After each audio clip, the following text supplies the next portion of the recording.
Olá, muito boa noite. Que a paz do Mestre Jesus envolva os nossos corações, os nossos lares e a nossa mente, nos fortalecendo, fazendo com que possamos ter uma noite com uma reflexão sobre as nossas atitudes, sobre as nossas escolhas e que a gente possa aí se orientar e retornar ao nosso caminho de luz, de amor, o nosso caminho de progresso espiritual com Cristo. O tema proposto de hoje é do livro Caminho, Verdade e Vida, capítulo 159, A Quem Segues. Este é um capítulo que Emmanuel começa com um trechinho de uma carta de Paulo a Efésios 4.20, que diz assim: Mas vós não aprendestes assim a Cristo. O que ele quer dizer é que, olha, isso aí que vocês estão fazendo em Efésios, né, nessa carta que ele mandava, vocês não aprenderam com Cristo, não. Não foi assim que o Cristo nos ensinou. Então, a nossa reflexão de hoje são quantas coisas, ou quantas oportunidades, ou quantas ciladas há na nossa caminhada que não são do Cristo, que não são modelos ou exemplos para a gente seguir. E o quanto a gente precisa prestar atenção para sempre estarmos evoluindo e fazendo as nossas escolhas dentro dos princípios cristãos. Vocês me perdoem, mas eu tô com uma tosse hoje absurda, então tenham paciência um pouquinho comigo. Vamos lá. Como eu ia dizendo, a gente sempre vai encontrar sugestões para que a gente saia do caminho. Essas sugestões, se a gente pensar no plano que nós estamos aqui, ela vem de diversas formas. TV, vídeos, anúncios. A gente passa um tempo no celular, correndo algumas telas, a gente vai ver diversos convites, né, diversas situações que nos convidam, como se a vida fosse somente essa, como se tudo fosse somente diversão. E assim, tudo é prazeroso, tudo é o prazer de agora, a satisfação dos prazeres. Até algumas pessoas, né, que têm uma maneira, que terminam fazendo os seus vídeos para auxiliar outras pessoas e que estão sempre na busca do que é mundano, do que é aqui desse mundo. Então, assim, sempre nos convidando assim, não, a vida é uma só. Como se a gente não tivesse a responsabilidade sobre os nossos atos e eles não tivessem consequência. Então vamos curtir, vamos farrear, a vida é só esse momento. A gente está aqui para realmente ter todos os prazeres que a vida pode nos oferecer. Então ser feliz. Todos os excessos são permitidos para que a gente seja feliz dentro desse padrão. E a gente deve avaliar isso. Se a gente pensar na questão dessa vida, das possibilidades que a gente tem aqui, não se fala sobre isso. Então, assim, entre tantos outros convites e tantas outras situações que às vezes são desrespeitosas com o nosso semelhante, onde demonstra falta de caridade, falta de empatia, até com o que o outro está passando.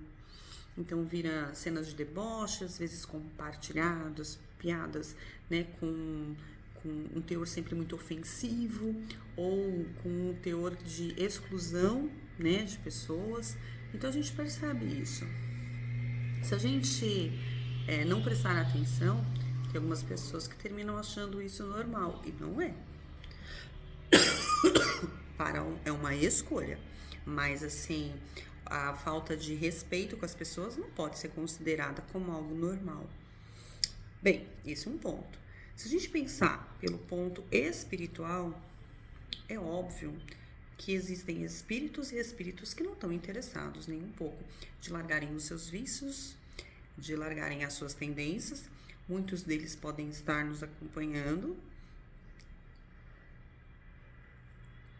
e sempre vão estar, de alguma maneira, né, tentando nos convencer a continuar sem algumas mudanças de comportamento. Então, quando a gente pensa na mudança de comportamento, somos de alguma forma atacados. Então, a gente também deve prestar atenção em tudo aquilo que a gente recebe externo de informação, ou até mesmo o quanto nós somos inspirados e entender essas inspirações, de onde elas estão vindo, né? E o que elas estão trazendo para nós de coisas boas ou não.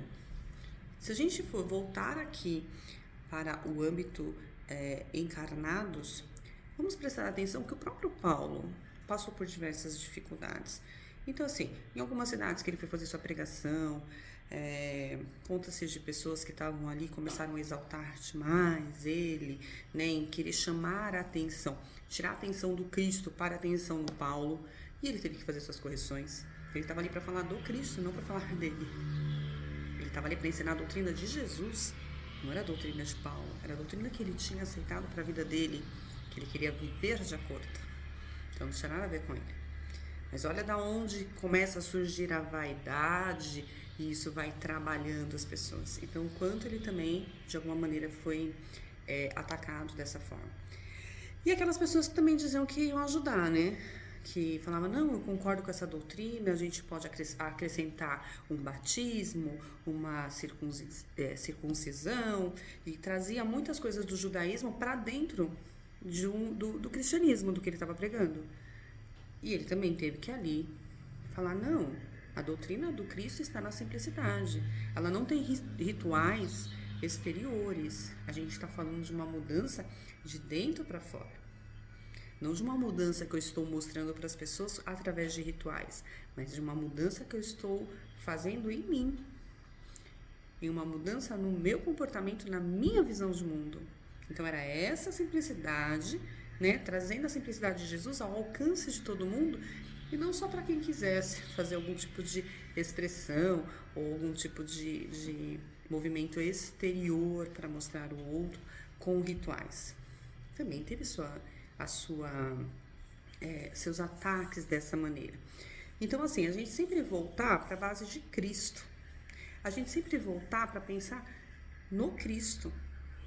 O que Jesus faria, o que Jesus falaria nessa situação.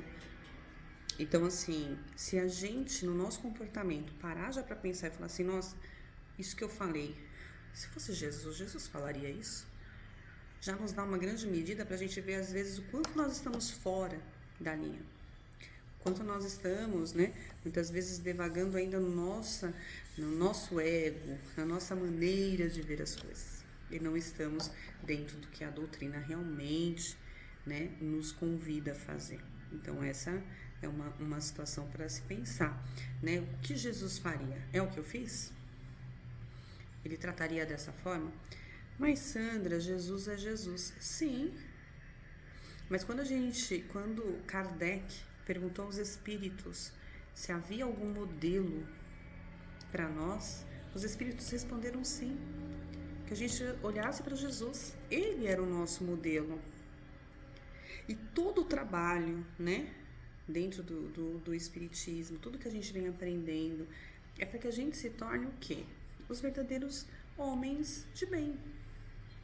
A gente tem um capítulo dentro do Evangelho Seja Perfeito só falando sobre isso, e um capítulo específico falando sobre as virtudes do homem de bem.